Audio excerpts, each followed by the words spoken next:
கோவையில் நடக்கவுள்ள செம்மொழி மாநாட்டு பணிகளை ஆய்வு செய்த நிதி அமைச்சர் அன்பழகன் மாநாட்டு பந்தல், கண்காட்சி அரங்கம், கலை பண்பாட்டு ஆய்வரங்கம் ஆகியவற்றை பார்வையிட்டார். மாநாட்டிற்கு வருவோரின் வாகனம் நிறுத்தும் வசதி உள்ளிட்ட அடிப்படை வசதிகளை அமைச்சர் அன்பழகனிடம் கோவை மாவட்ட கலெக்டர் விளக்கினார். அதன் பின் பேசிய நிதி அமைச்சர், தமிழ் மன்னர்களின் பண்பாட்டை விளக்கும் வகையில் மாநாட்டு மேடையை ராஜ தர்பார் வடிவில் அமைக்க வேண்டும் என்று அதிகாரிகளுக்கு உத்தரவிட்டுள்ளதாக தெரிவித்தார்.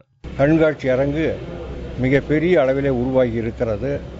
தமிழ்நாடு முழுவதும் சுற்றி வந்து காணக்கூடிய அந்த காட்சிகளை இந்த மகாநாட்டு கண்காட்சியிலே காணக்கூடிய அளவுக்கு திருக்கோயிலில் உள்ள சிலைகள், கல்வெட்டுகள், வேறு பல இடங்களிலே உள்ள கலை நுட்பம் உள்ள பொருள்கள் எல்லாம் இந்த கண்காட்சியிலே இடம்பெற இருக்கின்றன.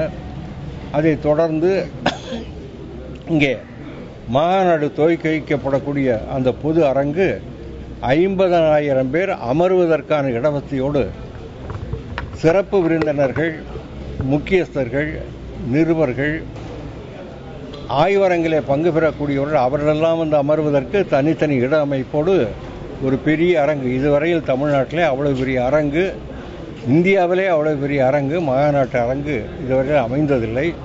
அப்படிப்பட்ட மகாநாட்டு அரங்கு அமைய இருக்கிறது. மதுரை திருமலை நாயக்கர் மகாலில் உள்ளது போல பெரிய தூண்கள் அமைக்கவும் அதிகாரிகளுக்கு வலியுறுத்தப்பட்டதாகவும் அப்போது அன்பழகன் கூறினார்.